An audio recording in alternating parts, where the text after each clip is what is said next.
race comes alive when the four-wheel and off-road jamboree comes to town. But crashing the truckers' party will be the monsters with their own fun and games.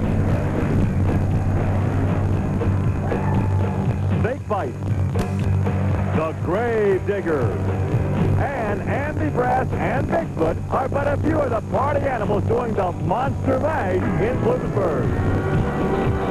Well, Gary, one weekend a year, the beautiful rolling hills of Pennsylvania are literally overrun with the roar of the monster truck, and this is that weekend. We're going to tell you some of the stories going on behind the scenes. It's a super jamboree event that takes place as people from all over the eastern part of the country have shown up. The big stories are the Kill Devil Hill Gravedigger. Lyle Hancock driving Dennis Anderson's truck is going to try to play the role of the explorer. Keep an eye open for those two red lights. That's a sign he's 100%. Speaking of 100%, Mopar, Chrysler Performance people have hooked up with Barefoot, Fred Schaefer. They want their first win. Is it going to happen today in Bloomsburg? We're going to find out. But one of the big stories of the year is over my shoulder. Bigfoot. Bob Chandler's operation have come up with Bigfoot number 10, but they still have yet to put that first win together. Will it take place today? We're not going to know until the afternoon is over. But the big story right now and of the year is the truck behind me. When he first came out, a lot of people thought it was a joke. Believe me, Colt Cobra is no joke. Mask and all, this guy is a player. Keep an eye on him. He'll be a big dog before the day's over. And that's only 4 of the trucks. Remember, we got the Dirty Dozen. 12 of the best trucks in the country are coming your way next, Gary. And here's how they match up for round 1. The fast qualifier Snake Fight against the 7th fast qualifier Nightmare. Then it's Gravedigger against UFO, the 10th fast qualifier. Bigfoot 10, Andy Brass against Tropical Thunder with Wayne Spozanek. The Carolina Crusher, Jerry Porter, going up against No Problem. Also, King Crunch will take on American Made in round 1, and Barefoot, Fred Schaefer against the new truck, Overkill, the 8th fastest qualifier. And there is a look at Lyle Hancock in the Gravedigger, the 1950 panel wagon of Dennis Anderson. One of the most popular trucks on the circuit. Just take a look at all the Gravedigger T-shirts up in the grandstand. Earlier this afternoon, Army Armstrong cut up with Lyle Hancock. Anytime you step up and go into the driver's seat of another established vehicle, there's got to be a lot of pressure on you. Lyle, you took Dennis Anderson's place on the circuit. Tough shoes to fill? Man, I tell you what, he must wear number 15 because everybody in that grandstand's expect nothing but the best out of this truck, and sometimes it's real hard to fill those shoes as you're putting it. We always go out there and try to do the best show we can. The number one thing we always got in mind is no matter what happens out there, the people in the grandstands are the most important things to us. We always make sure we do the best show we can for them. Good thought to remember as we take a look at UFO. This is Showbiz, Army Armstrong.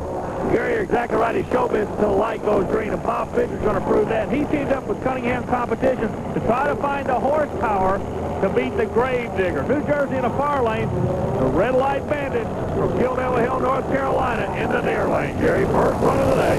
Lyle Hancock, the 1950 Chevy panel wagon, and he gets the whole shot. He cuts a good light. Look at the air time as he takes the victory.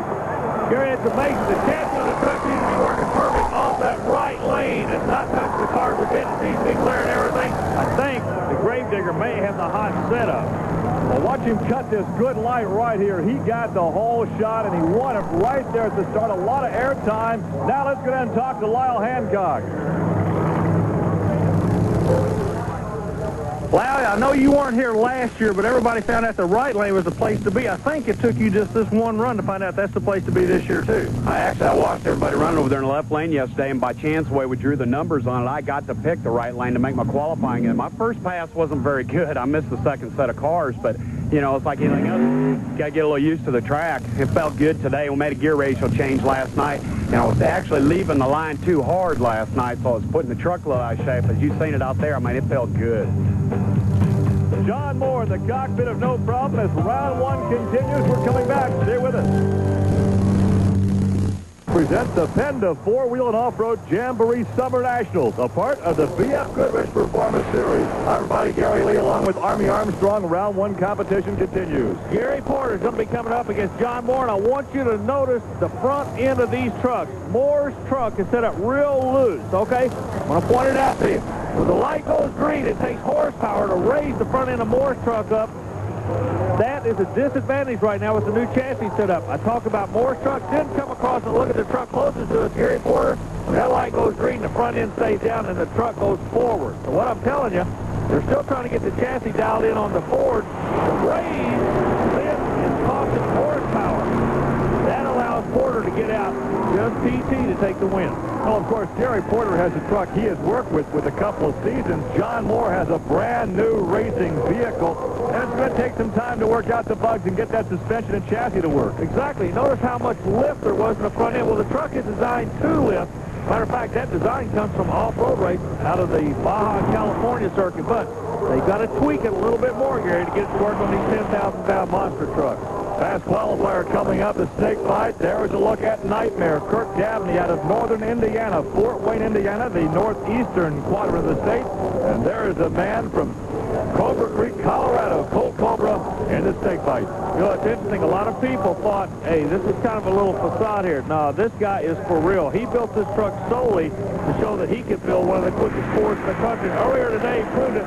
Look how smooth he is when he wings it to the quick qualifying time. Here's a throttle wing when he was in the air. Well, the reason they do that is they want to hit the ground with the wheels pulling forward. You can't just get up in the air and just full throttle, and then you'll blow an engine. But what they do is they burp the throttle, and they hit the ground just like an airplane with the wheels pulling it. That actually pulls the truck into the ground, Gary. It's a safe way to drive the truck. There's a look at snake fight round one, the fast qualifier. He takes the victory over Nightmare and Kirk Dabney. So as we look to round two, snake fight, knocking out Nightmare will take on the Gravedigger, a victor over UFO. Also in round two, Bigfoot, Andy Brad, that's Bigfoot 10. He'll take on Gary Porter in the Carolina Crusher, who knocked out No Problem. And finally in round two, we have King Crunch, Scott Stevens, defeating American Made against Barefoot, who knocked out Overkill. And Army, you have caught up with Colt Cobra. Colt, the word we get is a 575 out of the right lane. Is that the place to be? I don't know, Army. You know, they put a little bit of water in between the cars here earlier, so we run pretty conservative. We qualified on the #1 spot yesterday. We're feeling real good with the right lane. The left lane still got that dip in it. It kind of spooks everybody from last year, so if we can help it, we're going to stay away from it. But, you know, right now, everybody's chasing us. And here's a look at the veteran drag racer, Fred Schaefer. That is a Dodge truck. That is Barefoot. And we're going to go back now a bit earlier this afternoon to round one competition as he took out a new truck, Overkill, driven by Steve Hess. Hess comes out with a brand new concept, and you can tell real quick if Fred Schaefer's no drag racer. He's literally knocked over the tree. He had a truck length lead before the first set of vehicles, but not going to be that easy now. Scott Stevens in the Auto Value vehicle knows Fred is going to be dead on that tree. Scott out of Woodlands, Texas, but he has actually moved his operation, Army, to Indianapolis, Indiana to be more centrally located. And his is a look earlier and round one against American Made. The American Made truck out of Tucson, Arizona. First time on the tour with it. Not a bad running truck, but Stevens moves over into the next round. The kid out of Arizona, he might be a player before the year's over. But right now, both the players are on the line, one in a GMC and the other one in a Dodge. So it's Barefoot and King Crunch. Once again, we have seen from round one action how well Fred Schaefer cut that light. Oh, he drilled that through here. Again, good start. He won it once again at the light. Reflexes. Man, reflexes. But that big Mopar, that big Dodge engine is making all types of horsepower. And you know what's interesting? They don't run any type of coolant in that vehicle. It's self-contained cool. There's a guy that keeps the competition hot. Coming up, more competition featuring Bigfoot. This is Marty Robbins. Yes, competition continues here at the fairgrounds, and there is a look at the latest from the Bob Chandler Bigfoot family. That is Bigfoot number 10. But still looking for victory number 1 this season. Andy Brass out of St. Louis, Missouri, the two-frame race truck. And this is what happened earlier in round one. He went up against Wayne Slozanik, Tropical Thunder. This shows us exactly how quick Andy Brass is in that starting tree. That truck designed to lift a lot. Horsepower was not taken away from it one bit. He went to the other end like a rocket here. So now we are in action, round 2. Carolina Crusher, Gary Porter out of Wadesboro, North Carolina, in the Chevrolet. He has certainly been a force the past couple of seasons, and he will stage against Big Blue, Bigfoot, the Ford, Bob Chandler out of St. Louis, Missouri. Gary Porter is your defending champion in this series. He would love nothing better than to do it 2 years in a row, but Andy Brass is not going to have a bit of that. Look at here. Once again, we emphasize how important it is to cut a good light, and right there he underscored that. Andy Brass is, we've got a truck named Snake Bite, but Andy Brass today has Snake Bite Light Reflex. Look at that. But he's not powering real big over the first jump either. You notice that, Gary?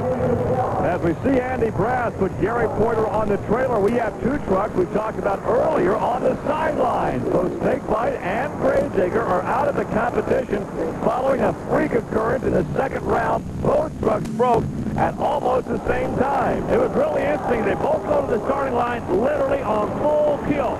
Neither one was going to roll over for the other one. They came off the line so hard, both trucks at the same time exploded their transmission. Gary, in order to win a race, you got to finish it. Neither vehicle did. So that brought up a unique situation where the two quick losers from the previous round who thought they were out, they're back in, and those guys are out now. Well, now we'll take a look at the semifinal matchup. Right, you are an unusual situation. The second fast loser, King Crunch, against the fast loser, Carolina Crusher, and then Bigfoot and Barefoot. And from those four, we will have a winner here at Bloomsburg, Pennsylvania. A most unusual situation here as we take a look at some of the other trucks on display, because these jamborees offer a host of activities for the truck lover as well as the entire family. And to find out more, call or write the Special Events Promotion Company. And there is a look at Gary Porter. Once again, he is back because of the breakage of a couple of trucks. So we have Gary Porter, the second fast loser from round 2, against your fast loser, the Auto Value King Crunch of Scott Stevens. Now, for all intents and purposes, both these guys were back in the back. They had their helmets off, their neck braces off, and all of a sudden they said, hey, you're back in. So they had to jump back in the trucks. Neither one expected to be here, but one is going to the final. Which one's it going to be? Will it be out of Carolina, or will it be out of the new Indianapolis-based operation of Scott Stevens? Very even at the start. It looks like Gary Porter by a fender, and Gary Porter does indeed advance to the finals. Gary Porter out of Wadesboro, North Carolina, in the Carolina Crusher, knocking out the Auto Value King Crunch. Well, it's amazing. The finish line, just to give you a little information, the finish line of the monster truck is located 6 feet in the air.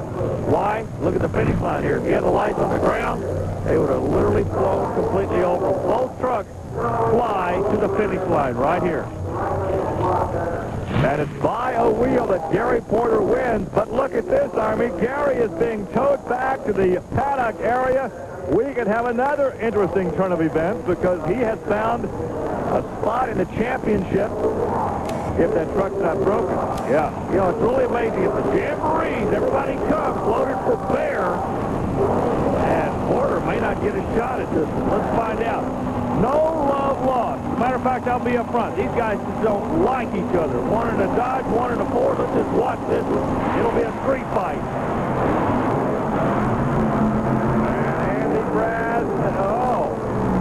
You call it. No, I can't. That's a photo finish. We'll wait for the officials. We'll ask George Carpenter who won that one. Wow. The fans don't know. They're waiting as well. There's a look at Fred Schaefer in Barefoot. Let's look again. Both trucks run the soft suspension. Notice how they both settled. Now, they can really make the horsepower work for them and literally fly to the finish. And right there, you can see by that margin, Andy Brass takes the victory. He's with Army. Right now, Gary, we got Andy Brass. Andy keeps going quicker and quicker, but something unique here. Left lane. You sat and studied it. You figured something out that everybody else couldn't. What was it? I can't really say really about the lane. I don't think there's a whole lot of difference. I think it's just a lot of the guys' minds. We knew Fred that if he got to come down to us and him, he was going to pick the right lane. We was going to have to run the left. We run left in qualifying. We didn't do bad, so we figured we just have to pull a hard run on the left lane. Just have to stand in it and not let out of it. But the big question now is, can Gary Porter get his starter replaced? He's earned a spot in the championship against Bigfoot. But the work continues on the Carolina Crusher. We'll come back and see what happens in the championship round. Oh, this athlete's foot. The itching, the burning. Four-wheel Off-Road Jamboree Summer Nationals, part of the B.F. Goodrich Performance Series. What a most unusual day we have had here today. And I don't know if you can figure it out. You need a scorecard for sure. Here's Army with more on that. Gary, a little deja vu. Barefoot and Bigfoot in the final. We just saw it, yeah, but they're going to come back and do it again because Barefoot was a quick loser from the previous round. Gary Porter was supposed to come out of a bracket and be a winner. He lost the starter. They tried to put it back together. There's a time in this sport, okay? They took all the time they had. The Bigfoot team let them have all the time they wanted. Meanwhile, Fred Schaefer and Barefoot was just like an old bear. He was sitting back in the back waiting for something to go wrong. It went wrong. He's going to the final. Can Dodge take their first win? Let's find out right now. They're on the line. Well, you talk about Dodge taking the first win. Remember, this is the Bigfoot number 10. This is the latest two-frame truck as we take a look at Fred Schaefer and Barefoot. But this particular truck has yet to win. So it's going to be a first-time winner this afternoon. And I explained to you in the previous round, there's no love lost between these guys. They're going to rerun each other. But, Gary, there is one major difference. Now Andy Brass has lane choice, and he goes over to the lane that Barefoot was in just a minute ago. There's a look at the semifinal round when it was so close, but Andy knocked out Fred. Andy takes the victory by just a few feet to advance. And he was to go up against Gary Porter in the Carolina Crusher. Gary broke, consequently it will once again be Bigfoot and Barefoot, but as you have mentioned, they have flip-flopped the lane. Very close to the second set of cars, and it's Barefoot. Fred Schaefer takes the very. But there was some slight contact. Now, is that going to be a problem? Yes, definitely. The rule is you cannot cross into the other man's lane and make contact after the finish line. Let's see if the officials saw that. Dodge may have won the battle, but I believe they lost the war. Okay, the replay's coming up. Is there contact after the finish line? Is there an imaginary center line that the truck will cross over? You make the call. Right here, you can see that Fred Schaefer does indeed win by a fender. That's the battle. Let's look again. They're coming right at you. Now, keep in mind there's an imaginary center line between those two lanes. Fred, after he crosses the finish line, crosses that imaginary line and actually makes very slight contact there. And that's the war. There is Greg Fuchs down there right now talking to Fred Schaefer, and he is being told right now, hey, you've been disqualified. That is the ruling that we are getting right now. Once again, after the finish line, Schaefer crosses that imaginary center line right here and makes ever so slight contact. Let's go down to Army. Well, when we started the show, we were talking about two teams that we knew were literally hungry for a win here at Bloomsburg, Pennsylvania. One of them was the Dodgers, Fred Schaefer. The other was Andy Brass and Bob Chandler's Bigfoot. Fred Schaefer, when it came down to the end, you went across the finish line first, but the word we get, DQ, the wind's going to go the other side. How does that make you feel? Not real well, Army. They said that I crossed the center line down there in the grass and touched Andy, and I told him there wasn't no center line down there visible, and I think I did touch Andy. But that's the way the call is, and I'll go with that. All right, you kind of live by the rules. You die by the rules like a true gentleman. I know he is. That's the way he's going to take it. But Andy Brass, on the other side of the coin, you guys have worked awfully hard all year long. Hadn't been good luck this year, but luck did play a role today, and you're going to luckily take the win out of here. There we have. You know, the truck's not been running the greatest for us. We've been having a lot of problems with it. We've been changing a lot of things. We come out here today, it seemed to run a lot better. We were making some changes to the truck. Truck started coming along to us. We went all the way into the finals, got up against Fred there. You know, Fred laid down a good run. He's been running real hard all year, you know, and everybody's running real good. We got down at the end. We did lose the round, but as it come down to the rule, Fred ended up and touched us after the finish line, and they say you can cross the finish line. They don't have no problems with that, but when you cross the finish line and run into the other guy, they're going to DQ you, and that's what happened to Fred today. Yeah, and then it's kind of interesting because both of these guys would much rather just win it on an all-out race. But Gary, it's amazing that the old rule book played a role in this thing. But I will tell you one thing. Keep watching the show on Saturday and Sunday because this war is not over by a long shot. You know it, and I know it, and I guarantee you they know it. Back to you, Gary. What a most unusual day here in Bloomsburg, Pennsylvania. You couldn't leave your seat because things kept changing all the time. Well, congratulations to Bigfoot and, of course, Andy Brass. For Army Armstrong, I'm Gary Lee. We'll see you next week for another edition of Trucks and Tractor Power.